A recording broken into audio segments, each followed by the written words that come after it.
হচ্ছে ঠান্ডা রাখতে আপনারা এরকম হচ্ছে স্ট্যান্ড ফ্যান ব্যবহার করতে পারেন।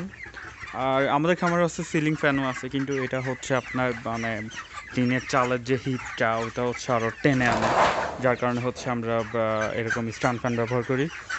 আর মাঝে মাঝে হচ্ছে প্রতি আপনার 1 ঘন্টা পর পর হচ্ছে ফ্যানটা হচ্ছে 10 মিনিটের জন্য বন্ধ করে দেই। এতে হচ্ছে মুরগিগুলো হচ্ছে নর্মালি যদি সবসময় ফ্যান চলতে থাকে মুরগিগুলো এক জায়গায় হচ্ছে শুয়ে থাকে এবং এতে হচ্ছে হিটটা আরও বেশি হয়ে যায়। কিন্তু যখন আপনি ফ্যান হচ্ছে বন্ধ করে দিবেন তখন হচ্ছে মুরগিগুলো হাঁটাচলা করবে, খাবে, পানি খাবে, খাবার খাবে। এতে হচ্ছে স্ট্রোকের পরিমাণটা আর কি ইনশাআল্লাহ কমবে। এবং এছাড়া হচ্ছে আপনারা হচ্ছে প্রতিদিন দিনের বেলায় আর কি আমাদের খামারে আমি হচ্ছে 2 বার করে পানি হচ্ছে চেঞ্জ করে দিই। একবার হচ্ছে সকালে উঠে দেই এবং সেটা হচ্ছে আপনার দুপুর 12টা পর্যন্ত থাকে এবং তারপর হচ্ছে চেঞ্জ করে নতুন করে আবার ঠান্ডা পানি দিয়ে দিই। আর এবং দুপুর দেওয়ার পরে আর হচ্ছে সন্ধ্যার আগে 5টার দিকে হচ্ছে আবার হচ্ছে পানি চেঞ্জ করে দিই। এবং দুপুরে হচ্ছে খাবার দেওয়া যাবে না, খাবারের পাত্রগুলো খালি রাখতে হবে।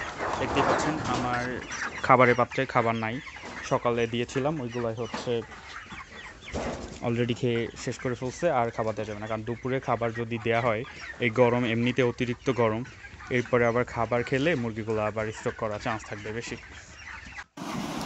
তাছাড়া হচ্ছে মানে একদম অতিরিক্ত গরম যখন থাকে হচ্ছে দুপুর 12টা থেকে প্রায় 2টা-3টা পর্যন্ত, এই টাইমে হচ্ছে আপনি কিছুক্ষণ পরপর 10 মিনিট 15 মিনিট বা আধা ঘন্টা পরপর হচ্ছে মুরগির গায়ে হচ্ছে একটা বোতলে পানি নিয়ে ঠান্ডা পানি নিয়ে স্প্রে করে দিতে পারেন। এটা হচ্ছে মুরগির শরীরের তাপ কিছুটা হলেও কমে যাবে এবং হচ্ছে স্ট্রোকের হার কমে যাবে।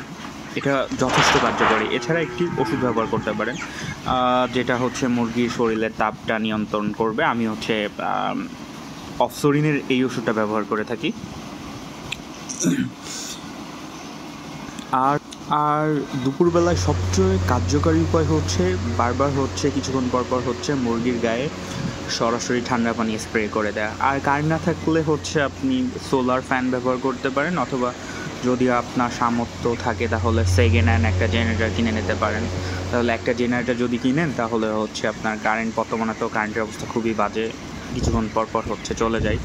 তো একটা জেনারেটর কিনলে হচ্ছে আপনি 1 লিটার তেলে হচ্ছে আপনি প্রায় 1.5-2 ঘন্টার বেশি ব্যাকআপ পাবেন। এটাও যথেষ্ট কার্যকরী একটা জিনিস।